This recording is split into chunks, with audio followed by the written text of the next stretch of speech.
JK. Yo, hello.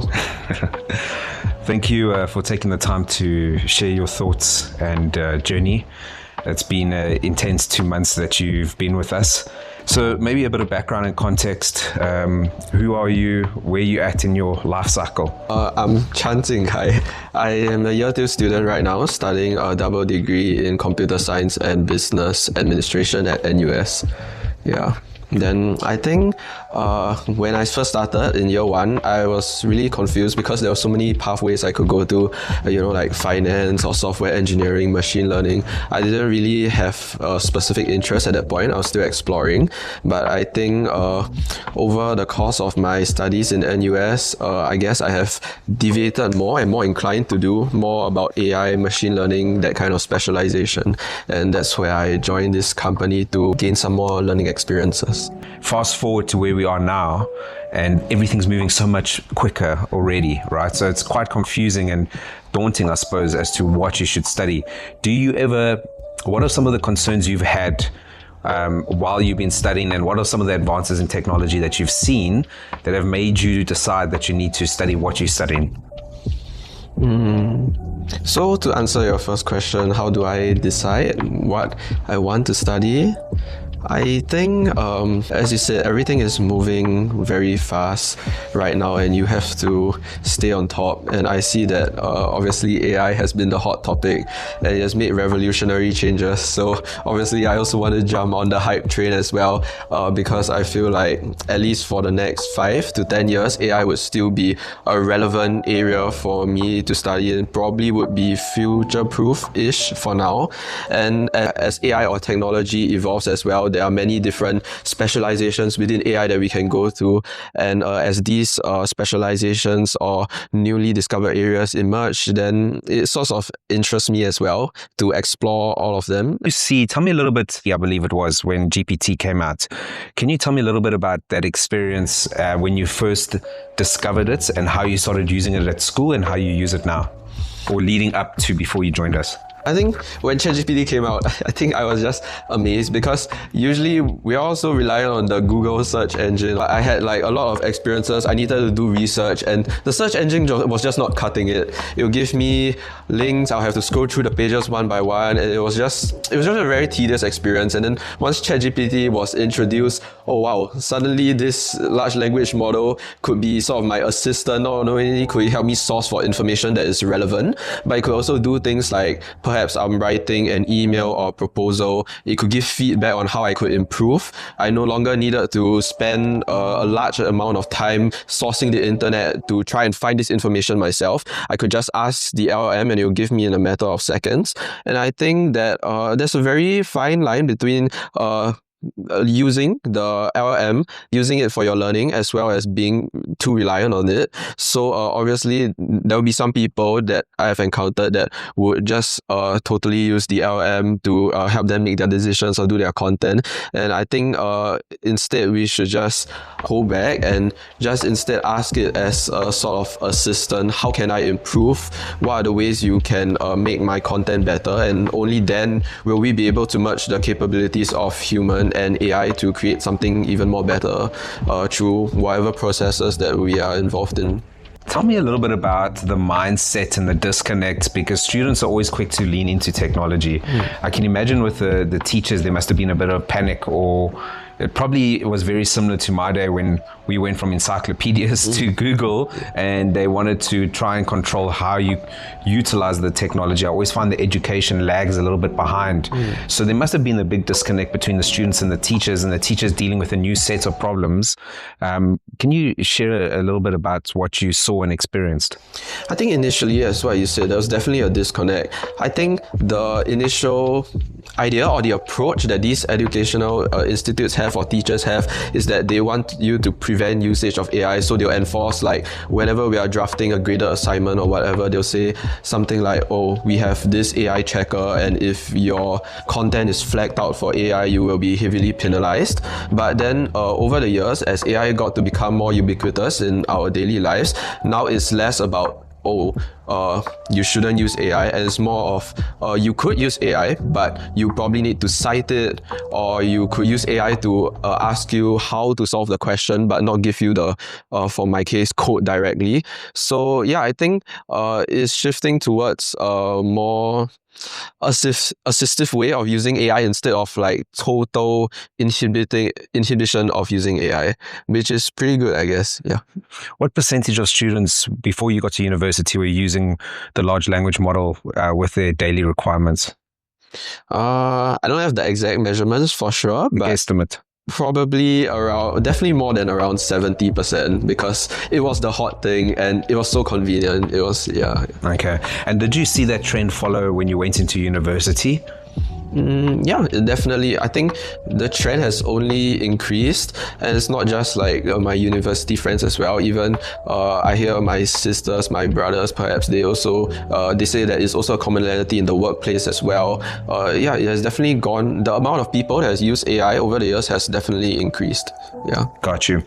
Take me through like a typical lecture, and I can imagine back in the day we would have a teacher that would do a lecture, share course material, pre-learning, during class, post practical, whatever it is. Help me understand where and how large language models started weaving their way into that ecosystem. Were you using it during the session, after the session, both?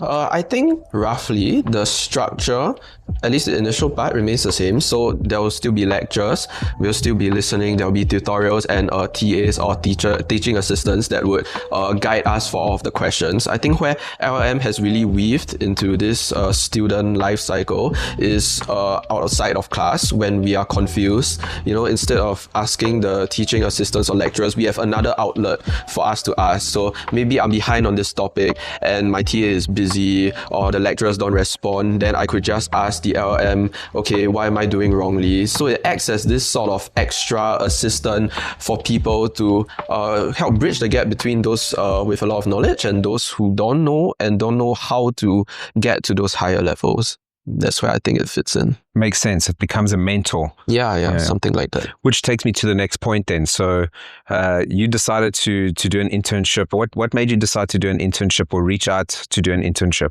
Agentic AI was something I was interested in because over this year's summer, I was involved as a research assistant at NUS, and I tried to do agentic-based drone navigation system, and that really got me quite thrilled with agentic AI as sort of a place that I will explore further, because honestly the technology is not that revolutionizing, but the functionality and what it unlocks is truly quite amazing. Now we really are one step closer to having LLM assistants, and that's why when I saw that your company Amplified Human was really focusing and doubling down on agentic AI, I thought, oh, this is something that I'm interested in. This company seems to really have the vision that I also share, and I think that it would be a good learning experience if I took on this internship.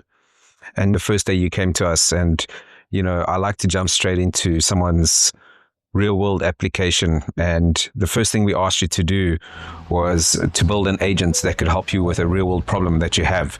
So this ties back nicely to what you said of how you could leverage AI in the university space. Share with everyone what it is you decided to build, because it's pretty fascinating. I thought it was a good project. I just thought that at that point of time, because sometimes exam papers were quite scarce, or even learning materials were quite scarce in universities, and sometimes I would run out of papers to do, and I just wanted to keep on having more questions so that I can improve my learning. So when you gave me the task of trying to do agentic workflow, I immediately thought, oh, I would love an exam generator agentic workflow. That night after the interview, I spent around 3 to 4 hours trying to refine it, and eventually I got the agent to have this function where you put in whatever course materials you want, and then you generate an exam paper for you to do, so you can further refine and test your skills. I also made sure that, because sometimes the LLMs would tend to generate papers that are probably of the similar types of questions, and that will probably not be good for my learning, at least. So I asked it, oh, you must have a clean mix of easy and hard questions and cover different topics of what whatever the student requests to ensure that when they're doing the exam paper, their learning is comprehensive and it will really help them do better. Yeah, that was my rationale in my experience. Yeah, I think you nailed it. And I remember a lot of when we were introducing you to the platform, there was a lot of wows. you were pretty impressed by how we had made it easy at a no-code level to create an agent. And I remember seeing you gravitate and dive in, which I liked. For me, that was the test, right? And then I think we had a second meeting at 12 p.m. on a Saturday where you were presenting back what you built, and you managed to actually stitch together a workflow in our no-code workflow builder in the operating system and present your solution. So I think that for me, that was when you ticked the box, and that takes us perfectly into the next part of your journey. So since then, it's been 2 months. I actually can't believe it's been already 2 months, but it feels like we've done, it doesn't feel like 2 months, but it feels like we've done a lot in 2 months. How do you feel? Yeah, time passes very fast, but at the same time, I don't know, I feel like we did quite a bit of things that is also slow at the same time. I don't know how I feel about this time dilation conundrum in my head. But I don't think I have words right now to summarize effectively what my experience has been. But I could say that I really learned a lot, and the things I've built here, hopefully it was able to help the company in any small way possible.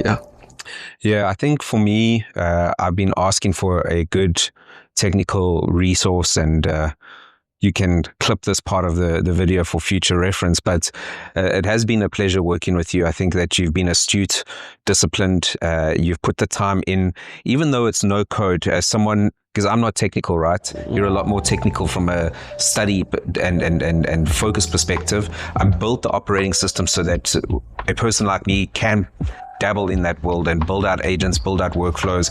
But no matter who you are, whether you're technical or non-technical, once you grasp it, there's a finessing to building out agents. There's a finessing to building out multiple agents that string together in a workflow to deliver an output.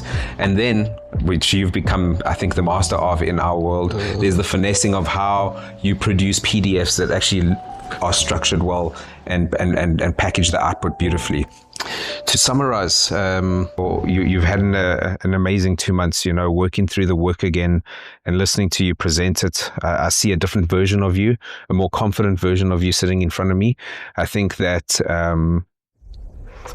you can say that you've mastered LLMs at some level, in my opinion. So just to sum up your experience and any recommendations you can give to anyone else that wants to step into this space? I think the initial learning curve would probably be steep.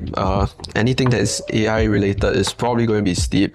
But I think that if you persist on and you don't give up, then eventually you would see the benefits, the impact that you can do with the potential of AI, and that end result is very meaningful, and it is what motivates me at the end. Good. Well, I count 10 plus different agents and workflows, which probably means you've created about 50 plus agents, maybe more. Okay. And I think from the Amplified Human team, thank you for your time. Thank you for your investment into the learning curve. And very quickly, I think what was the most, I don't want to say surprising, but it probably comes down because not all students are created equally. I think you have a hunger to learn and a strong discipline despite the difficult workload you have at university. But you definitely excelled and proved to us what we've built can enable people to amplify. And the products you have developed is testament to that. And I'm confident that you will have a very successful career. And I'm sure our paths will cross again. So from my side, thank you very much. Thank you.